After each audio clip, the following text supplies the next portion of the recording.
Under Tudor rule, England was taken from a medieval kingdom plagued by civil war and developed into one of the most powerful nations in the Renaissance world. But from phantom pregnancies to the use of bizarre methods of contraception, it was often the most intimate and tragic moments of these monarchs' lives that dictated the fate of the country. In this episode, we look at the life of Queen Elizabeth I. She was an attractive, charismatic, and vivacious young girl who took the throne at the age of just 25. But her early years were lived in fear of assassination by the supporters of Mary, Queen of Scots. Although she fashioned herself as the Virgin Queen, she had a series of passionate liaisons. Obsessed with her personal appearance, she was also overly fond of sugar, which left her teeth black and rotten. As she grew older, there were ever more desperate attempts to stay attractive and to cover her pockmarked face, caking on thick layers of white lead and vinegar to preserve the mask of youth. Welcome to the private lives of the Tudors.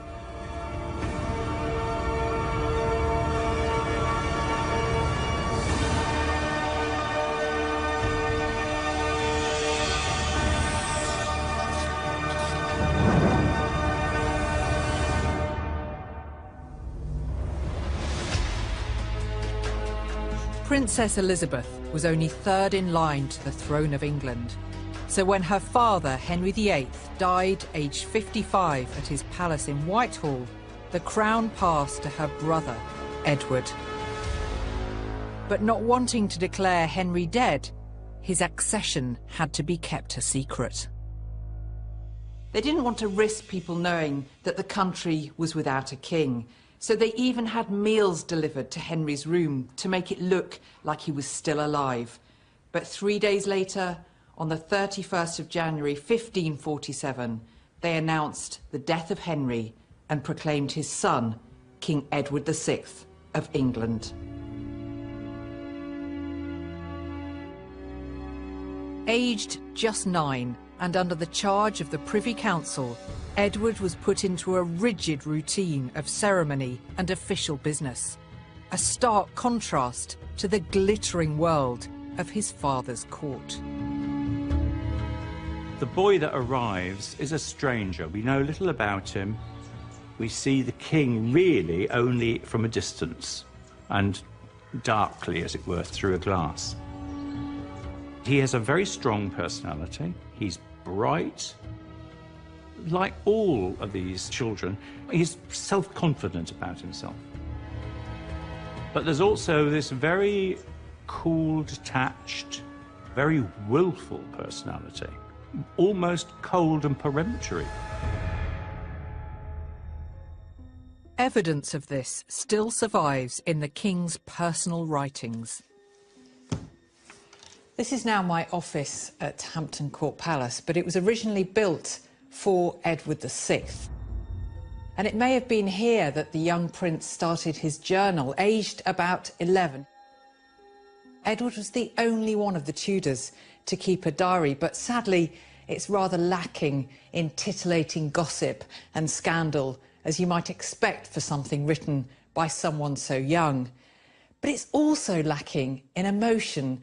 There's an entry from the day that Edward's favourite uncle was executed, and he simply records, "On this day, the Duke of Somerset had his head cut off on Tower Hill." The journal ends abruptly in 1553, when Edward falls very seriously ill.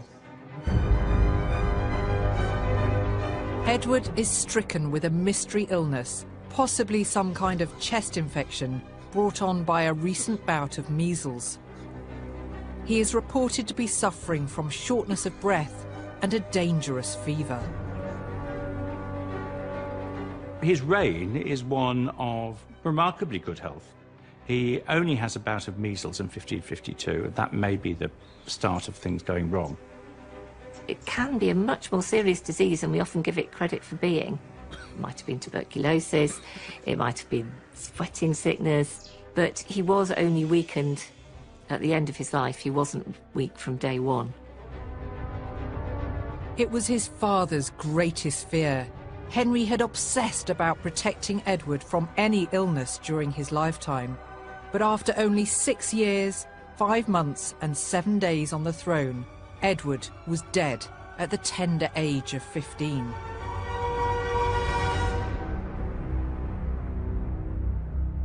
The crown would now pass to his half-sister Mary. She had a rocky start to her reign. Edward had been a staunch Protestant and didn't want a Catholic to inherit his crown. A plot to usurp Mary and place the Protestant Lady Jane Grey on the throne of England very nearly succeeded. But Mary was made of stronger stuff, and the attempt was short-lived. Mary's first priority as Queen is to find a husband, and the man she chooses is Philip of Spain. The only reason she's having to think about a marriage is because she's been given the responsibility of being a queen. She now needs to ensure the succession. It's the first duty of a monarch. There are many stories about Mary Tudor, and one of those stories is that she fell in love with the portrait of Philip II, or Philip of Spain as he then was. Your Majesty, it is my pleasure and honour to present to you this image of His Most Catholic Majesty, King Philip II of Spain. She falls instantly in love with him after seeing only his portrait. She's besotted, but she's also naive, not blessed with good looks, and aged 37 is some 11 years his senior. I trust this is a fair likeness. The artist, Senor-tician, has captured His Majesty most perfectly. He pleases us well. The reality was that the marriage between Mary and Philip was a political marriage, as indeed all royal marriages were. She asked Charles V, Philip's father, who had been her protector for many years, who he wanted her to marry, and it was his son Philip that he urged upon her. Mary tried to present herself as a romantic wife and may have gone through certain expressions of romantic love, but the reality for her was that it was a political marriage. For Philip, it was even more a political marriage. He didn't want to marry Mary at all. He was persuaded, if not coerced, by his father to accept Mary as his bride. Your Majesty, welcome. Upon arriving in England and meeting Mary for the first time, Philip finds her repugnant. He confides to a close attendant that Mary is no good from the point of view of fleshly sensuality. But Philip does his duty, and he marries the English Queen.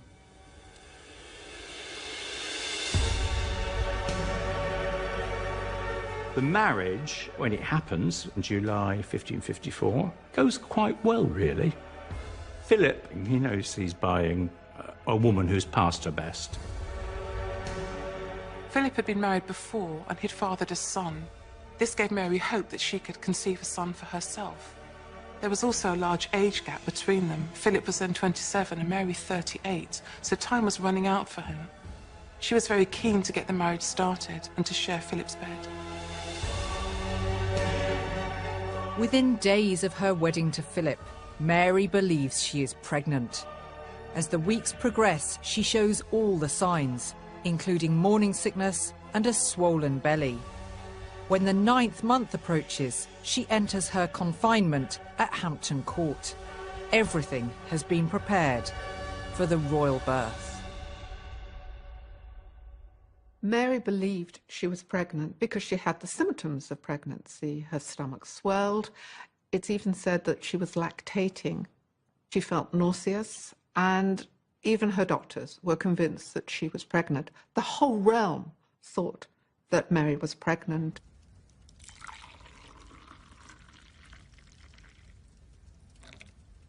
When Mary entered her confinement, her midwives and other attendants would have given her a special tonic known as caudle.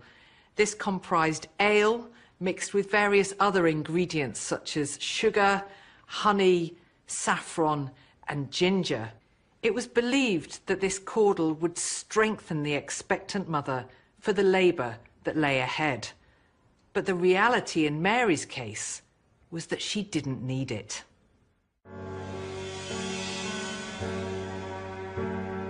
At this stage, there is no way of knowing you're pregnant for sure. The sort of pregnancy tests that we have today, way in the future. Very difficult to know if you're definitely pregnant.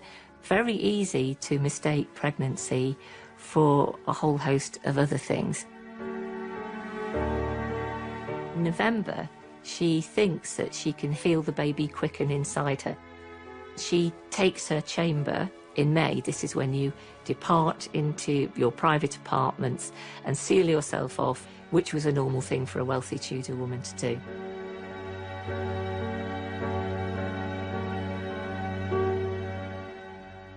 But the due date comes and goes, and many weeks later, there is still no sign of a baby.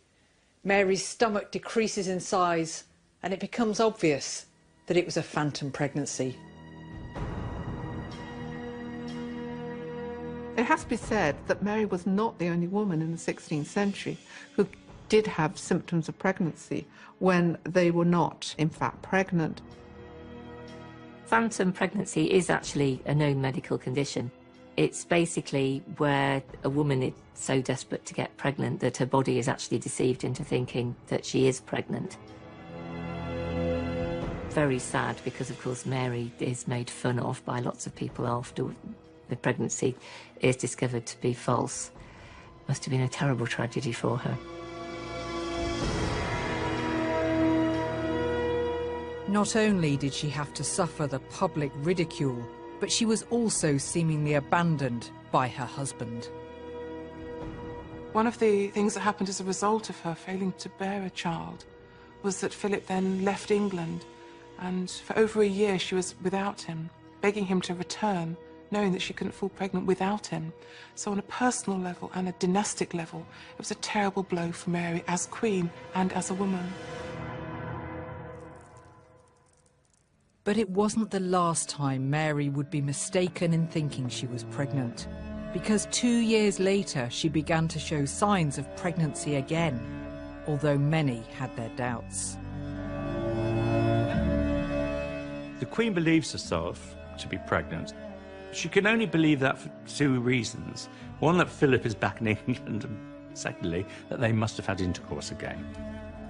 She wrote to Philip, telling him that she was expecting a child. His response was that he was delighted, but in reality he was quite sceptical, as was Mary's court. This time, hardly anybody believes her. I think it was just the closest of her ladies around had played along because they didn't want to upset her. The gentlewomen of the Privy Chamber don't seem to treat her as if she's pregnant. And by the middle of the year, it's quite clear that whatever the Queen believed was happening, it hasn't happened. Again, no arrangements were made for her lying in. By the time that her due date arrived, there was a silence in court. She didn't go into confinement, and again the matter was dropped. They were right to doubt her. Mary wasn't pregnant, but she may have been gravely ill. By May 1558, Mary had become weak and dangerously sick. It seems possible that what she mistook for pregnancies were in fact something far more serious. There are a number of possibilities. The sweat was raging through England, but it seems likely, given these two phantom pregnancies, that she was suffering from some condition, possibly some form of cancer, that created these symptoms in her too. Some doctors have argued that what Mary was experiencing was a form of stomach bloating that was coming from some form of tumour, whether it was a ovarian tumour or whether it was a stomach tumour. There might have been other illnesses too that created those kinds of symptoms. Mary died later that year at St James's Palace in London, aged 42. Her husband Philip, who was away in Brussels at the time, wrote of his regret at the passing of his wife. The idea that Philip doesn't have any feelings for Mary, I think, is probably false. It may not be a love match, but he sees it as an important match, a family matter, if I can put it that way, that touches him deeply and personally, and he obviously respects her enormously.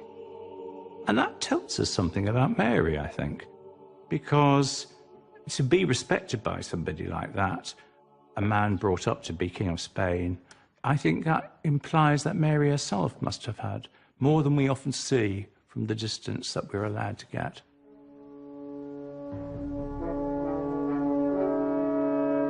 It had taken the death of both her younger brother and her older sister, but it was finally time for Elizabeth to take her turn on the throne.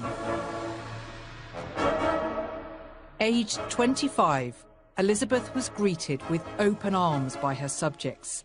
As she paraded through the city on the eve of her coronation, she was met by enthusiastic and adoring crowds. This was the start of England's golden age. She was attractive, charismatic, and vivacious. And by the time she became queen, Elizabeth had already won the love of her people.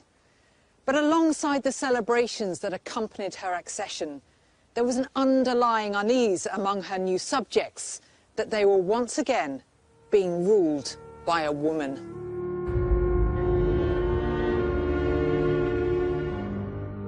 Women were the possessions of their men, their husbands or their fathers. They didn't own property. Everything they had, including themselves bodily, was the possession of their husband. People even debated in certain circles whether women had souls. It was that kind of level. But Elizabeth made it perfectly clear that she was no ordinary woman. She was a queen ordained by God, and whether they liked it or not, she was going to rule them. We think of women during the 16th century as being second-class citizens. We have to remember that status always trumped gender. Women who came from a noble or a gentry background would be able to exercise authority and power over men who were of a lower social status. It was a fairly unnatural concept for most Englishmen and English women to be ruled by a woman who had the ultimate say politically, dynastically, over how the country was run. Part of people's fear of having a woman on the throne was practical, in that they didn't think that women could keep order. That's why Elizabeth's achievement was all the greater, because she did so much manage to keep herself on top. Elizabeth understood PR and knew how to market herself to the public. One of the ways she did this was through the beautiful and elaborate clothes she wore at court. Elizabeth was an iconic figure. In terms of fashion, she set the style. Women wanted to look like her, men wanted to be in her favour. She was exceedingly clever of making the best of what she had. She was never a wealthy monarch. All her clothes were recycled time and time again. You think of all that beautiful embroidery that she wore. It could be taken off one dress and put onto another one. She was style on a budget.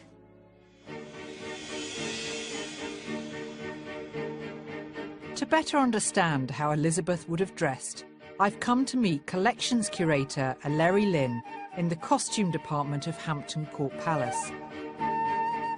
I want to get some first-hand experience in what it would have been like to wear one of her exquisite dresses. But to do that, I need to get out of my 21st century clothes and into some historic underwear. So I'm all set in my Tudor undies, and do your worst now. This very unassuming layer is very, very important. So you're in your linen smock that absorbs the sweat of the body, and keeping the outer garments clean. Most people would have changed their linens weekly, but as a member of the royal family, you're changing it many more times than that, possibly several times a day. It's quite a cumbersome procedure, isn't it? But I have to say, it feels nice. I suspect the other layers aren't going to feel quite as comfortable, but should we get started? Absolutely. So the next layer is your bodies. The Elizabethan bodice was a type of corset worn by the women of the age. What the Tudors didn't do was to get into their bodies straight away and just lace it up, and that was that. They would do it in increments, because the whalebone that's in these bodies would have warmed with your body heat. So it actually changes shape to your body? Yes, and becomes a bit more comfortable and a bit more pliable. Now, you say whalebone, they're not real whalebone, surely? They don't go out hunting whales just in the name of fashion.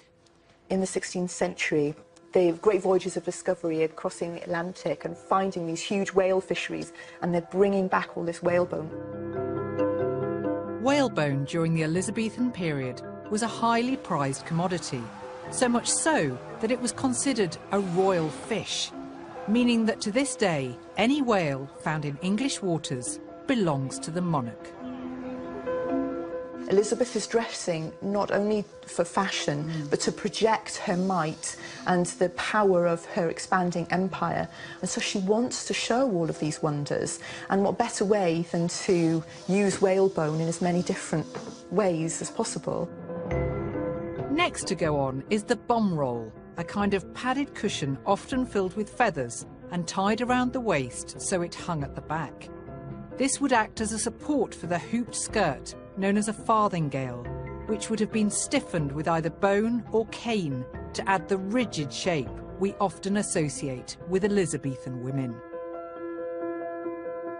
Now I've got the farthingale and the bum roll, I'm beginning to get a feeling of what it must have been like to be a larger lady, and just the way I'm holding myself, I have to put my hands in front. You can't stand with them by your side because it's uncomfortable and probably looks a bit stupid. You can suddenly understand why the Tudors are in the postures that they are.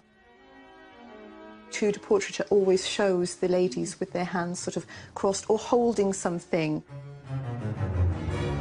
The next layer is the petticoat, followed by the elaborately decorated outer garment. This was the most opulent and expensive layer, often made from hugely valuable fabrics, such as silk and cotton imported from the Middle East, or fine velvets from Italy. And possibly the most recognisable item of Elizabethan clothing, the ruff, made from the finest linen from Holland. OK, so I've got my dress, I've got my ruff.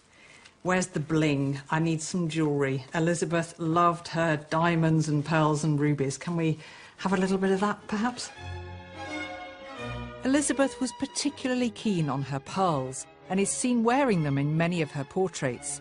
This was because they were considered to be pure and were used in Tudor symbolism to represent virginity. She had a huge collection of jewels. Many of them she'd inherited off her father from his many wives.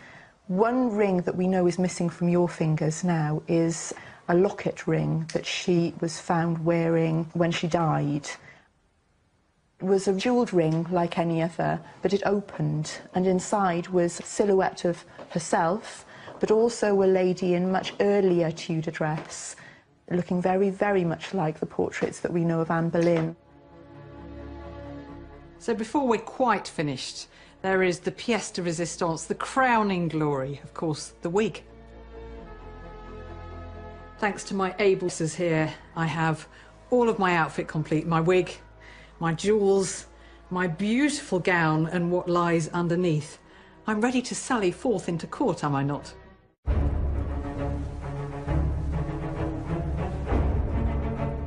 She knew how to make an entrance, She knew how to capture her image in terms of portraits, and that was really the prevailing ideal of beauty of the time. One big advantage that Elizabeth had was the fact that she had inherited her mother Anne Boleyn's sense of style. She did start off reasonably good-looking. She had all that twist of being able to just look particularly good, and also had incredible charisma. So Elizabeth was able to stand out amongst her ladies. Clothing was important to Elizabeth. It wasn't just an aesthetic question, it was about status. The more bling, the better. So if she could incorporate jewels, pearls, different rich fabrics into her costume, the more status she projected. It was a very important status symbol, a very important sign of her power as queen. In public, Elizabeth carried herself with an air of self-assurance. She was confident and acted upon matters of state with decisive action, defying the expectations of many of her critics. But for the more cynical members of her court, there could be only one reason for her display of strong leadership. There were many rumours about Elizabeth's sexuality, about her gender, because she exhibited various masculine qualities, such as strength and the ability to make a decision, authority. And the belief was that a woman couldn't actually display these, so the logical outcome was that surely Elizabeth must be a man in disguise.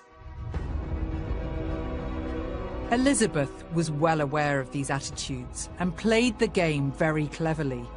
She pretended to regret her sex, famously lamenting that she was a weak and feeble woman. But her reign would prove that this was just play acting. Far from being constrained by her sex, she used it as a weapon.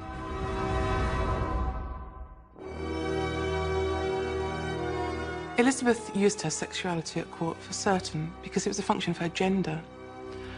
As a woman, she interacted with the male courtiers in a different way than a king would have done. She played up to them like lovers, and she had favourites and gave them nicknames. This represented a very different style of queenship. She was inventing something new. She was establishing a court where she was the queen bee. She expected men to write poetry to her and pay her fulsome compliments, treat her almost like a mistress. I think she enjoyed every minute of it. Elizabeth could be flirtatious, she could be teasing, but for the most part, she used something else, I think, as a political weapon, and that was courtly love. She was an object of devotion. She would have knights who would do her service and would be utterly devoted to her, but they did not have any expectation of a sexual relationship with her. And Elizabeth played on that a great deal, as did her courtiers. Like all monarchs, Elizabeth was expected to marry and produce an heir. But she made it clear from the outset of her reign that she had no intention of taking a husband. It has been assumed that this was pure statecraft. She did not wish to be ruled by a man. But the real reason behind Elizabeth's refusal to marry lay in her private fears, sparked by her childhood traumas. She had just been shy of 3 years old when her mother Anne had been executed at the orders of her father. 5 years later, her stepmother, Catherine Howard, had followed Anne to the block. Horrified, the 8-year-old Elizabeth had confided to her companion, Robert Dudley, that she herself would never marry. Her big problem was that she couldn't marry without compromising her authority, because at that time a man was always thought to have authority over his wife, and Elizabeth was certainly not going to do that. Elizabeth was faced by the question of whether she would marry, because women were not perceived to be able to govern themselves independently. When you married as a woman, you literally became your husband's chattel. anything that you possessed before you were married became your husband's. So you could bring a fortune to that marriage, and your husband could spend that entire fortune on his mistress, and there was nothing that you could do about it. But there was also another reason. She was afraid of giving birth. Elizabeth had seen the dangers of pregnancy and childbirth firsthand. She had experienced the death of her stepmother, Catherine Parr, during her teens, and she knew that that was something that could derail her from the throne. It also meant if she married, she'd have to give power to her husband. She would become second place, and the idea of going through the pregnancy and the birth itself with all the physical weakness that would cause wasn't particularly compatible with her presentation of either the Virgin Queen or the ultimate power that she personally wanted to wield. Elizabeth was not inclined to marry, but neither was she prepared to completely restrain her sexual desires.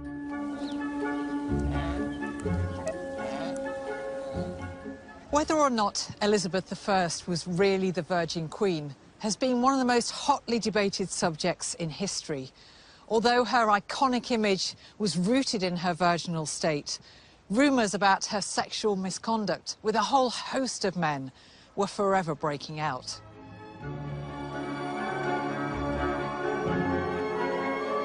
She did have relationships at court, but just how far these went took place behind closed doors.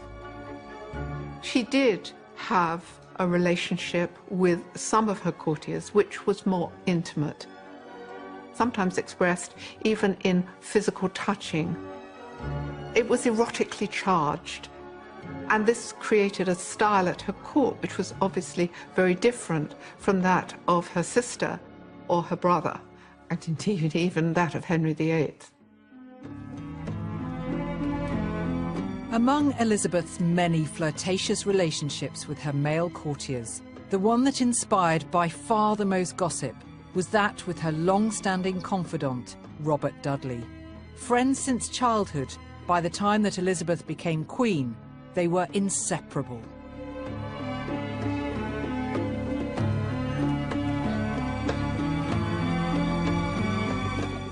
A year after her accession, she had Dudley's bedchamber moved next to her own private apartments in order to make it easier for them to meet in secret. Before long, their relationship was causing so much scandal that Elizabeth had to go to great lengths to conceal it. A very clear favourite from the start was Robert Dudley, with whom Elizabeth seemed to be very much in love in the early part of her reign. She had nicknames from him, she kept his letters, they spent a lot of time together. I think it's most likely that Elizabeth was aware, as she said often, that she was married to her kingdom first and that everything else came second. That possibly she had to subjugate the personal into the dynastic, the political, was prepared to have emotional connections, but not necessarily physical ones. What made their relationship all the more scandalous was that Dudley was already married.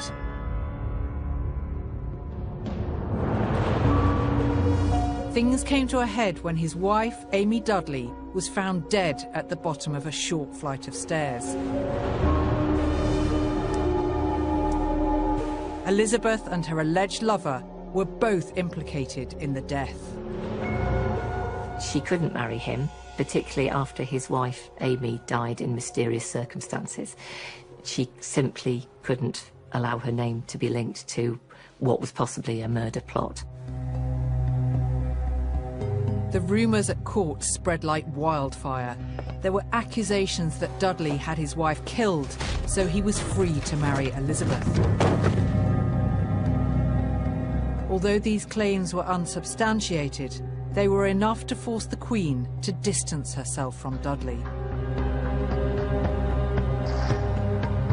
There were even those who said she secretly bore him a love child.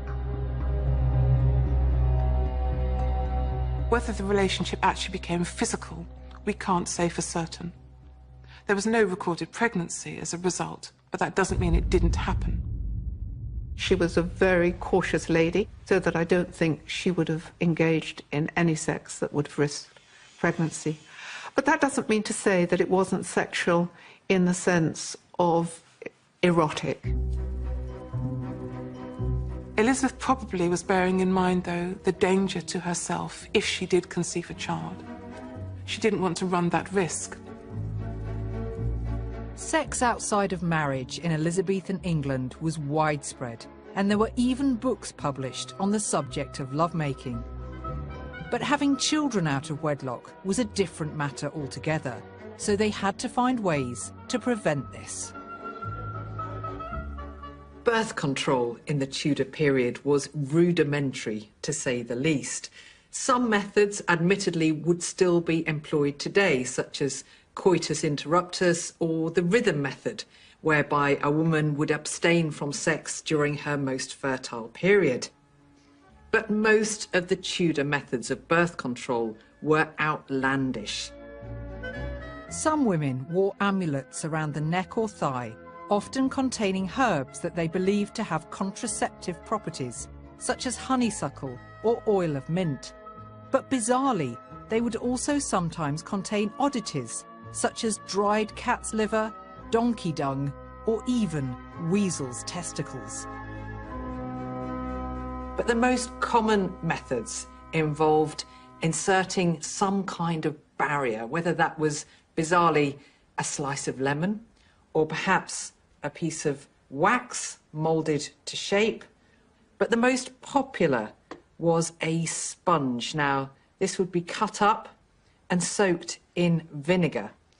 The reason was that vinegar was believed to be doubly effective because not only did it help the sponge to provide some sort of barrier, but the vinegar itself was thought to naturally repel a man's sperm. Well, if Elizabeth had relied on any of these methods in order to prevent herself from falling pregnant, she would have been taking an enormous risk. I'm not sure that there was any contraception that really worked in Tudor England at all. There was a form of post-coitus contraception, in other words, a form of early abortion that was practiced through herbal remedies being used to induce an abortion.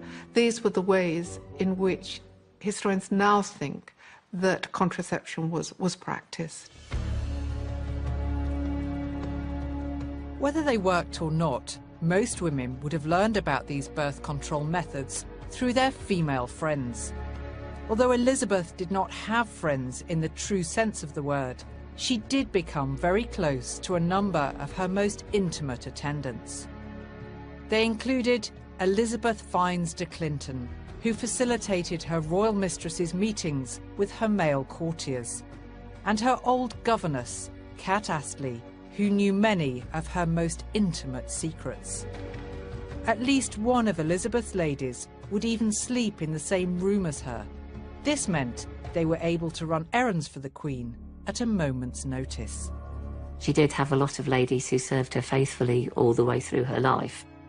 Having said that, she was very bad-tempered, and when her life got stressy, the ladies could find themselves treated really quite badly.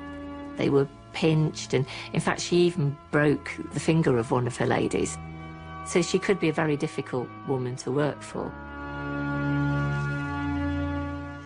As age began to overtake Elizabeth, and she had to face the fact that she was no longer the most desirable woman at court, she underwent an increasingly elaborate routine of dressing and makeup, including the use of a series of outlandish wigs, as well as white lead on her face, which, ironically, did more to corrode her skin than ageing ever could.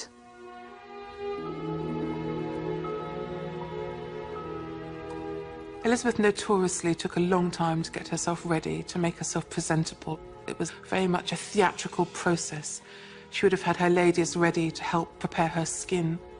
She would use various compounds in order to make it whiter, to make it softer and also to hide the blemishes which she had as a result of smallpox. But Elizabeth's looks also fell victim to her ever-expanding empire. This was the age of discovery, and things that were once rare delicacies were now commonplace in the royal court. Elizabethan explorers were bringing back sugar in greater quantities than ever before, and nobody benefited more from this than the Queen herself. Elizabeth was said to eat sparingly, but she had an incredibly sweet tooth.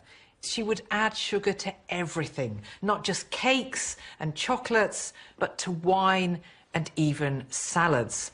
And to make matters worse, Elizabeth used honey to clean her teeth.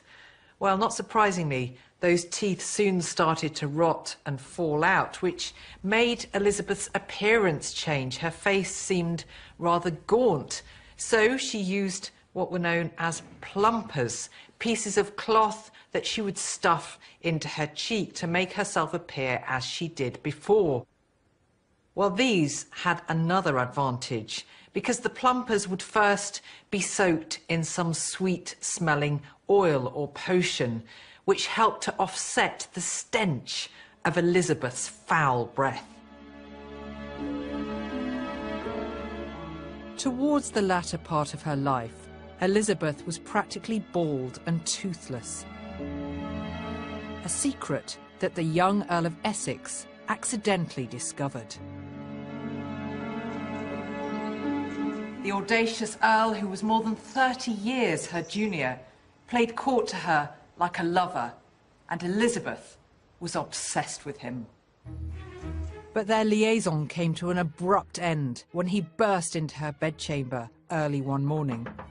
Who's there? Your Majesty, it's the Earl of Essex. How dare you come here unannounced? Get away from here! He was aghast to see her stripped of her usual thick makeup and wigs. At court, he laughed with his friends about what he had seen, saying she had a crooked carcass. But Elizabeth had the last laugh. She had him executed shortly afterwards.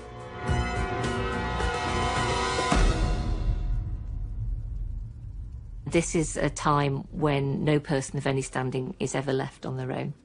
You are always surrounded by people as a sign to how much influence you have. So private life wasn't ever really in it for them.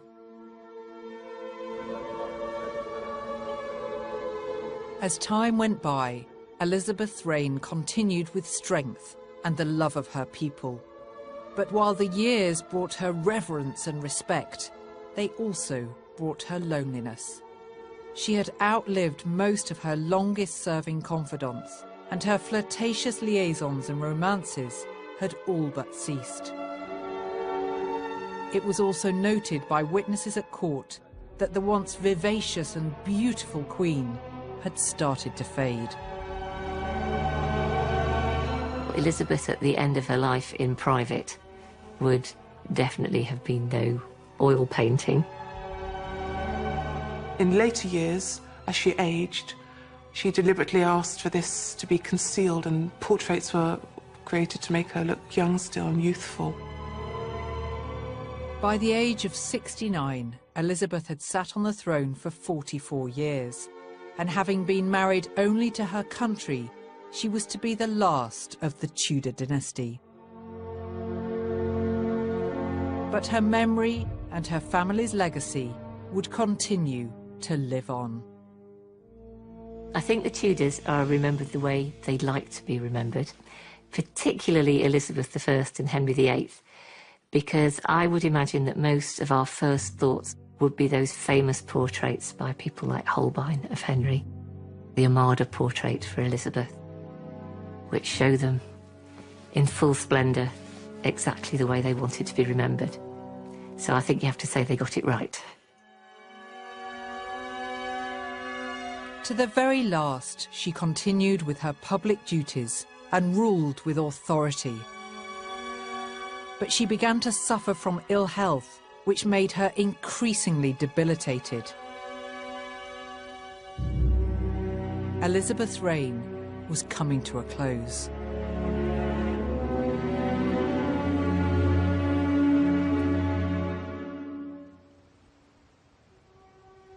She died in her private bedchamber at Richmond Palace in March 1603, surrounded by only her closest female attendants. It was a death that was both dignified and, fittingly, private.